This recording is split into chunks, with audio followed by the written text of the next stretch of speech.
మేము 27-28 జిల్లాల బాధితులం madam.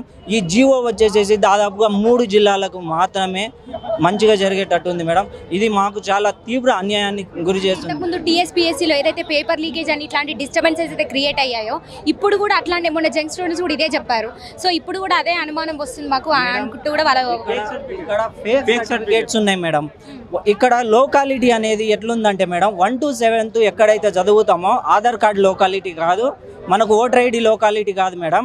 As presidential order ప్రకారం ఏమని ఉందంటే మేడం 1 to 7 ఎక్కడైతే చదువుతామో అది లోకాలిటీ. కొంతమంది 1 to 6, 5th చదువుతారు. ఆ 1 to 7లో కనీసం 4 సంవత్సరాలు ఎక్కడైతే చదువుతామో అది లోకాలిటీ వస్తుంది మేడం. ఉదాహరణకు మా అక్క కొడుకున్నాడు మేడం. మా అక్క కొడుకు స్వయాన మా అక్క కొడుకే ఇక్కడ తెలంగాణలో 1 to 5th చదివింది మేడం. 5th to 10th ఏపీలో చదివింది మేడం. ఆ ఏపీలో లోకాలిటీ ఎట్లా మేడం 5 నుంచి 10 దాకా అక్కడ చదివితే అక్కడ లోకాలిటీ. ఇప్పుడు ఆ రూల్ ప్రకారం మా అల్లుడు స్వయాన మా అల్లుడు ఇక్కడ లోకల్ అవుతుండు, అక్కడ లోకల్ అవుతుండు. ఇక్కడ జాబ్లకు అప్లై చేస్తాడు, అక్కడ జాబ్లకు అప్లై చేస్తాడు. అట్లా మాకు అన్యాయం జరుగుతుంది మేడం. అట్లా మాకు అన్యాయం జరుగుతుంది. 1 to 10 లోకాలిటీ పెడితే అది కూడా ఎవరు ఏందనేది తెలుస్తుంది మేడం. ఇంకోటి ఇది 2018లో కొంతమంది అప్లై చేసుకున్నారు. 2022 నోటిఫికేషన్లో కొంతమంది ఫేక్ సర్టిఫికేట్లు తీయించుకున్నారు. దాన్ని కూడా పట్టించుకోవట్లేదు మేడం. మేము కోర్టులో కేసు వేసినాం మేడం. ఇదంతా ధర్నాలు అది ఇది చేస్తుంటే మా వాళ్ళని 5-6 మంది మీద కేసులు అయినాయి మేడం. సెక్రటరియట్ ముట్టడి దగ్గర, డీజీపీ ఆఫీస్ ముట్టడి దగ్గర కేసులు అయినాయి మేడం. అవి కేసులు అయినా కానీ మేము 6-7 నెలల నుంచి మొత్తుకుంటున్నా ఎవ్వరు పట్టించుకోవట్లేదు మేడం గత ప్రభుత్వం.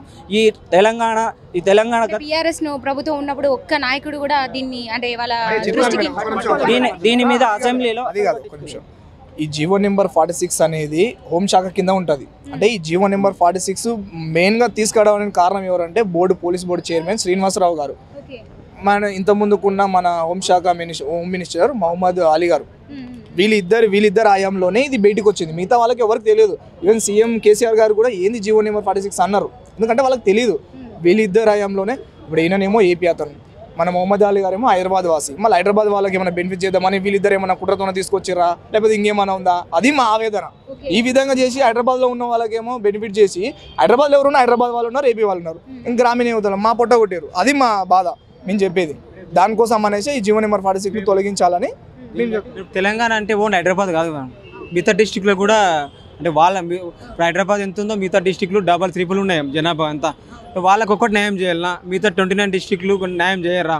ఇప్పుడు ఓన్లీ హైదరాబాద్ వాళ్ళకు 53% పోస్టులు మేడం. మిగతా 29 డిస్టిక్లకు వచ్చేసి 43కి 53కి మామూలు ఎంత డిఫరెంట్ ఉంది మేడం? ఓన్లీ 3 కమిషనరేట్లే, 53% లేదు, ఓన్లీ 3 కమిషనరేట్లు. అంటే ఇప్పుడు దగ్గర ఎంత అంటే మేడం 5-6 మంత్ అవుతుంది. పాత ప్రభుత్వంలో ఉన్నటువంటి ఎమ్మెల్యేలకు ప్రతి ఒక్కరికి, హరీష్ రావు కానీ కేటీఆర్ కానీ ఆ కాలు మొక్కి మరీ చెప్పాం మేడం. ఇది అంటే ప్రభుత్వానికి వ్యతిరేకత ఒక ఉరితనంలాగా మారుతుంది సార్, కొంచెం మాకు న్యాయం చేయండి, మా సైడ్ న్యాయం ఉంటేనే చేయండి, లేకపోతే చేయకండి అని చెప్తే కూడా కనీసం పట్టించుకోలేదు. కార్లో పోయేటప్పుడు పక్కకు నిలబడితే కూడా అద్దం మూసుకున్నారు. కాబట్టి ఇప్పుడు వాళ్ళు అంటే ఓడిపోవడానికి కారణం మా 46 వాళ్ళే. మేము అంటే ఊరికి వెళ్ళి ప్రచారం చేసాము, బీఆర్ఎస్ పార్టీకి ఓటు వేయకండి అమ్మ నాన్న, వాళ్ళకి ఓటు వేస్తే మేము చనిపోతాము, మాకు జాబు రాకపోవడానికి కారణం వాళ్ళే బీఆర్ఎస్ ప్రభుత్వమే. కాబట్టి మన కాంగ్రెస్ ప్రభుత్వం వాళ్ళు ఇప్పుడు రేవంత్ రెడ్డి కానీ మిగతా అంతా వాళ్ళు నిరుద్యోగులందరూ పోరాడినరు కాబట్టే కదా ఈ రోజు కాంగ్రెస్ ప్రభుత్వం అనేది ఏర్పడింది. మా నుంచే ఇప్పుడు అంతా మొత్తం 64 సీట్లు రావడానికి కారణం మా 46 వాళ్ళే. కాబట్టి మాకు ఆ రోజు న్యాయం ఇచ్చారు, వాళ్ళు మీరు చూశారు ప్రూఫ్స్. మాకు న్యాయం అంటే మేము ప్రభుత్వాన్ని ఏర్పాటు చేయడానికి మేము పూర్తిగా మీకు హెల్ప్ చేసాం. మా సమస్యను కూడా మీరు తప్పు అంటే మా సైడ్ న్యాయం ఉంటేనే మాకు న్యాయం చేయండి, న్యాయం లేకపోతే మాకు న్యాయం చేయకండి అని నేను ప్రభుత్వానికి కోరుకుంటున్నాను madam. Thank you so much. Madam ఇక నోటిఫికేషన్ వచ్చినప్పుడు నోటిఫికేషన్లోనే ఉంది మేడం, దాంట్లో టీఎస్ఎస్పి పోస్ట్ అనేది 24 కోడ్ నెంబర్.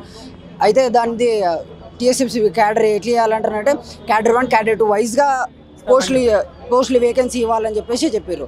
కానీ ఇక్కడ ఈ ప్రభుత్వం ఏం చేసిందంటే బీఆర్ఎస్ ప్రభుత్వం, ఇంతకుముందుకున్న ప్రభుత్వం దాన్ని క్యాడర్ 1 క్యాడర్ 2 వైజ్గా ఇవ్వకుండా డిస్ట్రిక్ట్కి ఇట్లా వంచేసి పాపులేషన్ వైజ్గా వంచేసి ఓన్లీ హైదరాబాద్ రాచకొండ సైబరాబాద్కి మాత్రము 53% ఇచ్చేసి మిగతా రిమైనింగ్ 27-28 జిల్లాలకు 47% ఇస్తారంటే ఒక్కొక్క డిస్టిక్కి 40-50 పోస్టులు వస్తున్నాయి మేడం. 40-50 పోస్టులకు 130, 127, 128 మార్కులు వచ్చినా కానీ ఎవరికి జాబ్ రాని పరిస్థితి.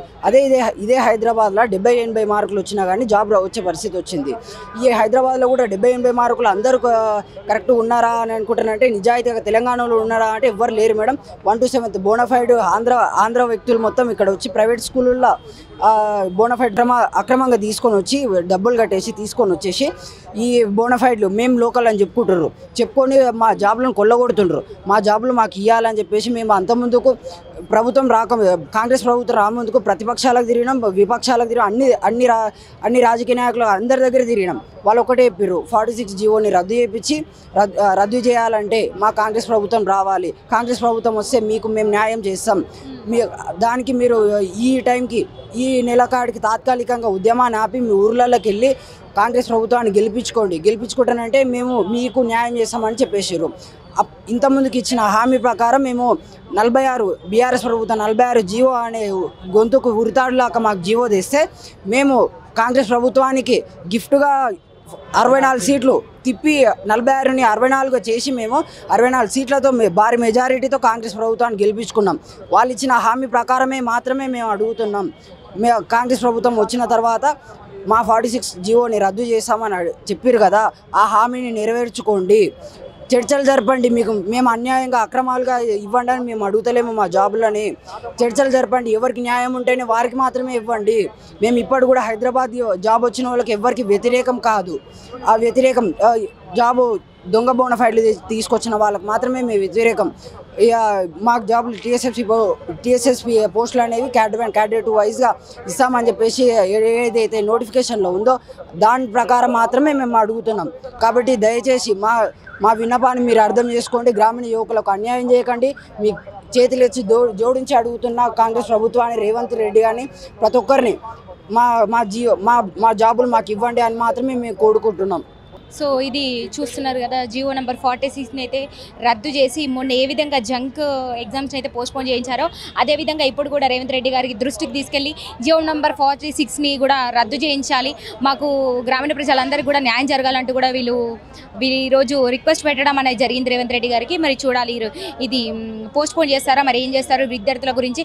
ఎందుకంటే దాదాపుగా 40 లక్షల నిరుద్యోగుల ఓట్లన్నీ కూడా కాంగ్రెస్ ప్రభుత్వానికి పడ్డాయి. సో వాళ్ళ దగ్గరుండి కూడా గ్రామీణ ప్రాంతాల్లో కూడా చెప్పి కూడా ఓటేయించుకున్నటువంటి పరిస్థితి కూడా ఉంది, మనందరికీ తెలుసు అది.